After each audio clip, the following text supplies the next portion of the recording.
we have the Sunday blockbuster and nothing but the Super Sunday. Burnley coming up with Liverpool. That's an easy one. Easy for Liverpool. But this is one thing. This is football. This is football.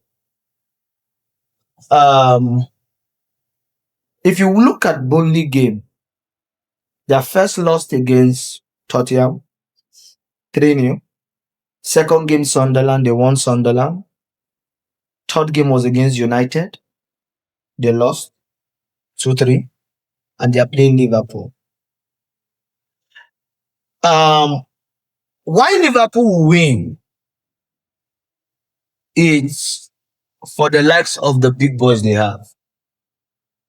These are one of the games Salah will turn up for you. But take it from me, Burnley has a goal because Liverpool defense now is shit. Yeah. 3 matches, They have been conceding goals. Konate, they've been licking him there. But You get the point? You see them being 2 goals down, then they have to fight to come back. Bournemouth, it was the same thing. They were doing 2-2, fought their way. They were able to Newcastle. It was almost like Newcastle had drawn with 10 men. They couldn't. 10 men.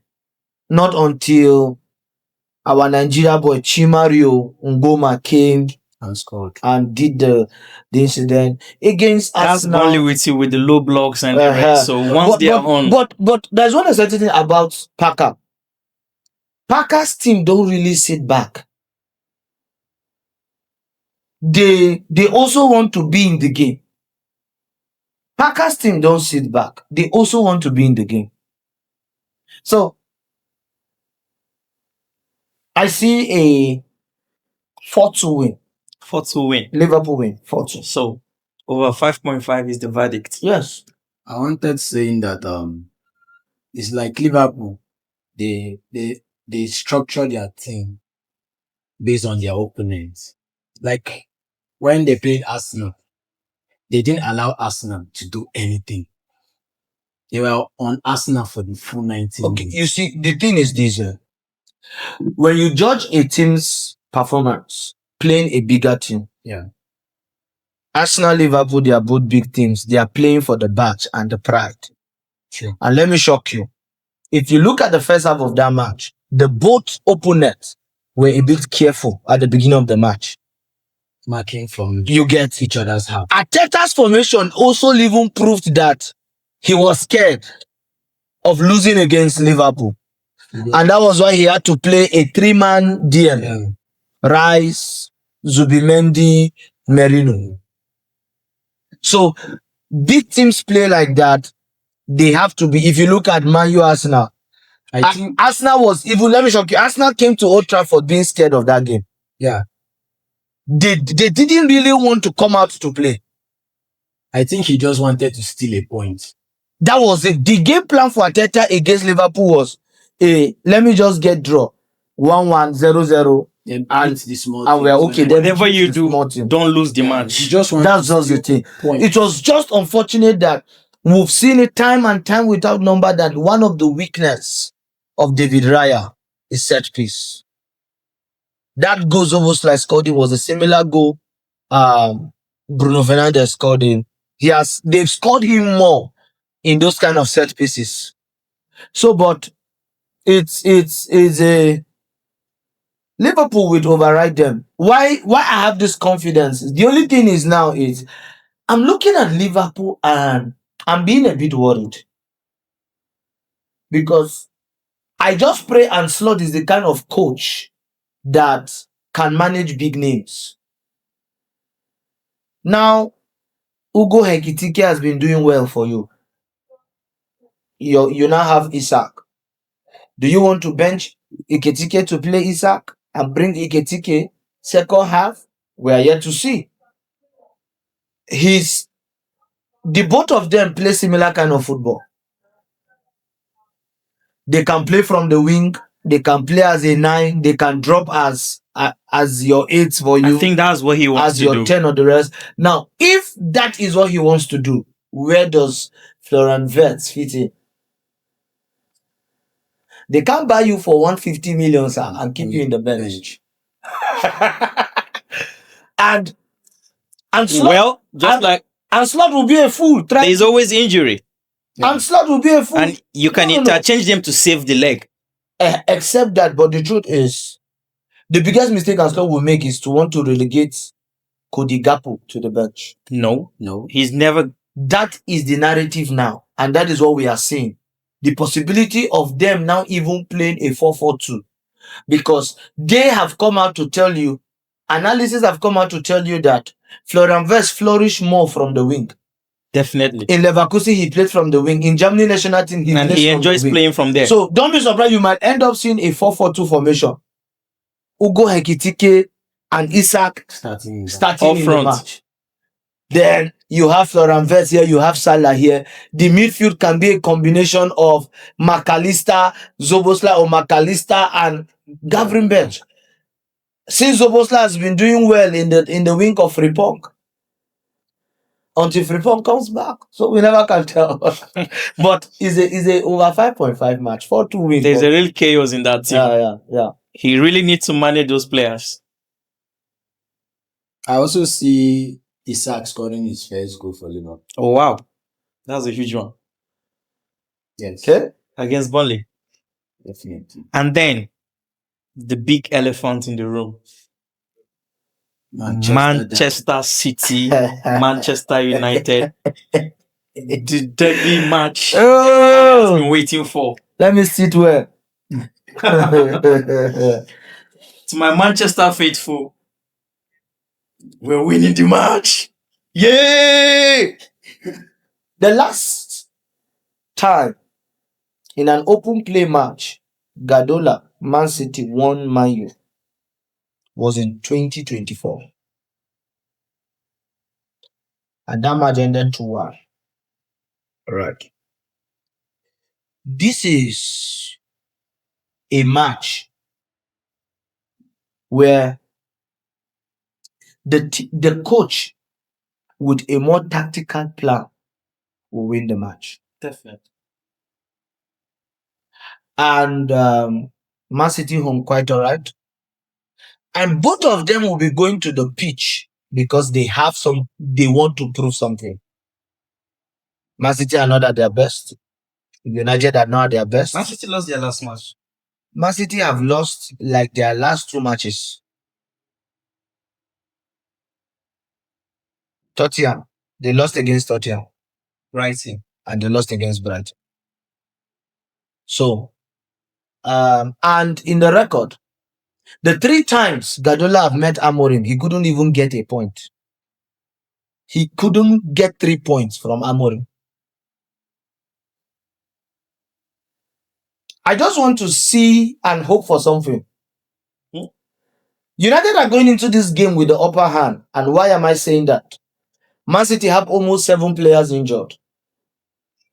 Ryan Cherki, injured. Mamouche, injured. Oscar Bobbs, injured.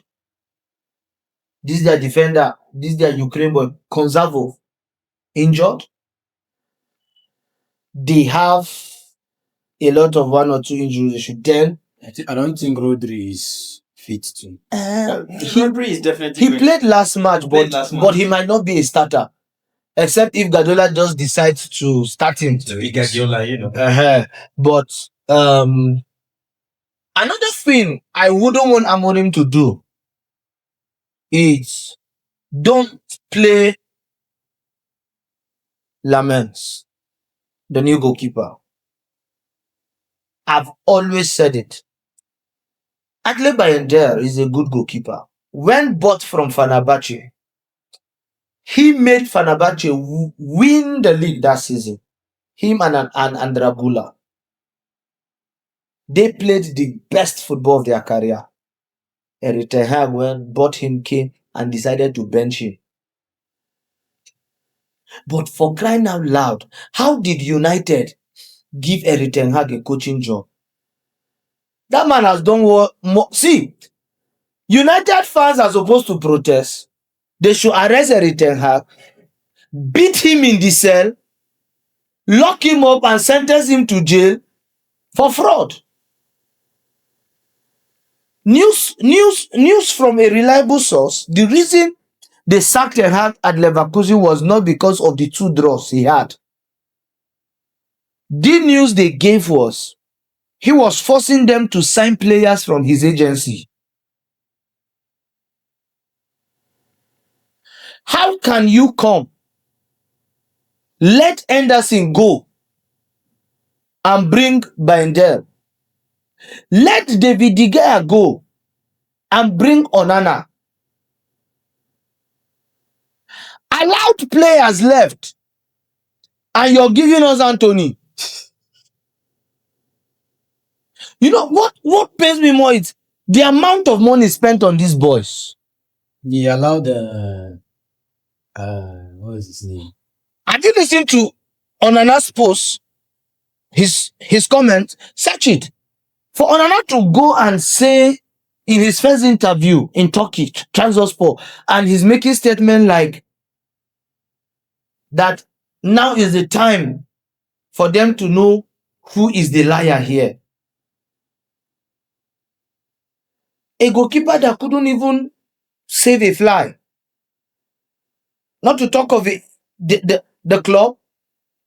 We've had so many, United have had so many matches that they would have won. Onana cost 3 points. So, back to this game. If Bruno had scored that penalty against Fulham, we should comfortably be talking of 6 points. Yes. And I would say so far we've had a better run And than Man City. Man United have had a better run than Man City. What I don't know is this. Sources, Amorim interview, Koya, Mount, Dalot will not be playing.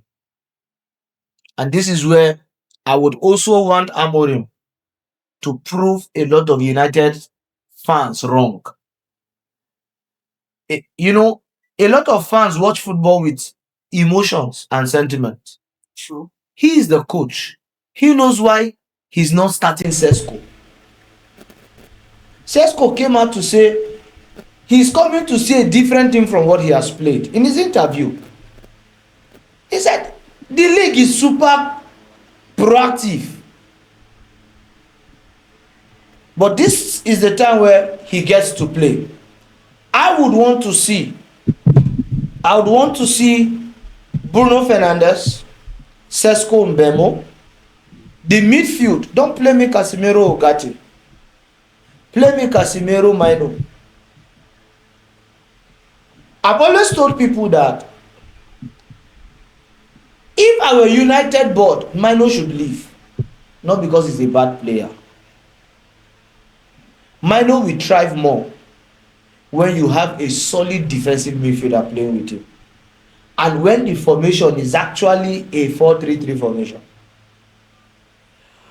And when you are playing for a coach that does not matter if you have pace or not. If you look at the quick transition football United are beginning to play under Amorim, it requires players that have the energy and the pace. And they are fast. And they are fast. Left to me, have you looked at how Luke Shaw is blending? Luke Shaw can blend under any coach. To tell you that Licha will have to fight for his place. So, like I said, the selection and the coach, where I would hate Amorim is if he decides to play this game respecting Man City. I'm not sure Amorim is a coach that respects Man City or respect anybody. No, he does. He does. There are matches he has played, he played it out of respect. He does.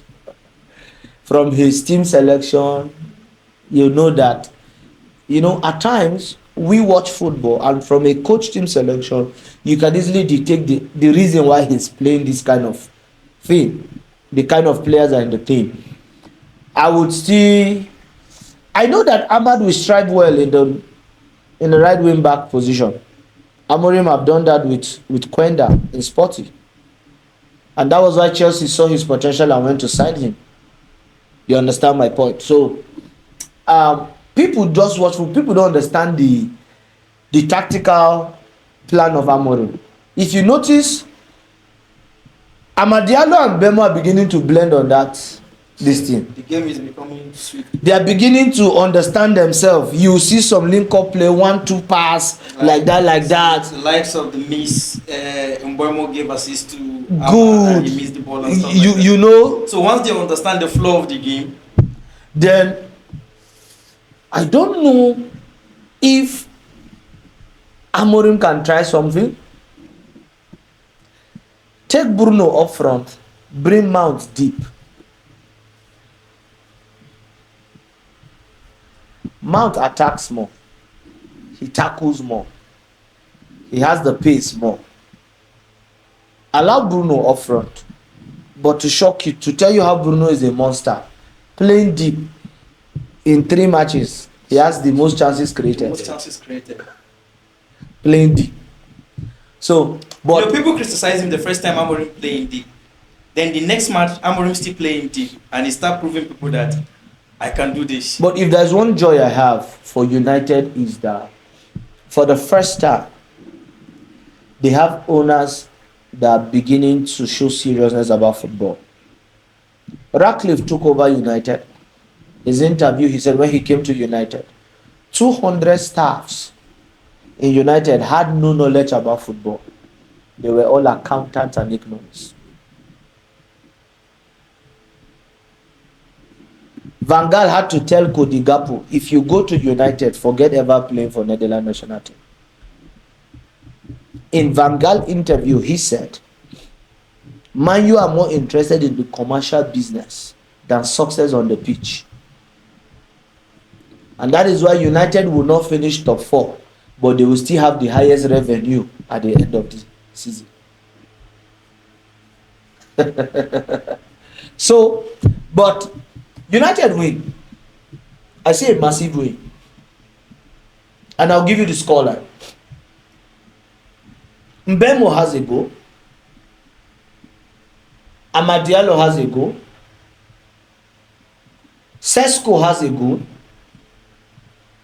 Bruno Fernandes will score a penalty. Wow. I'm seeing That's the highest score line. I'm seeing a 4-1 win. Haaland will score 1 goal, a header. I think we are going to make money on Sunday. Okay. Now I'm excited. Now I am excited. I've never been confident of 3 points like this match. United picked the 3 points. What do you think? Same thing. Same thing. Yeah. But the scoreline, I'll keep it to myself. I'm not saying anything. Well. It was a very, very awesome moment with you guys. But then I had to say that here we draw the curtains. And you know what to do.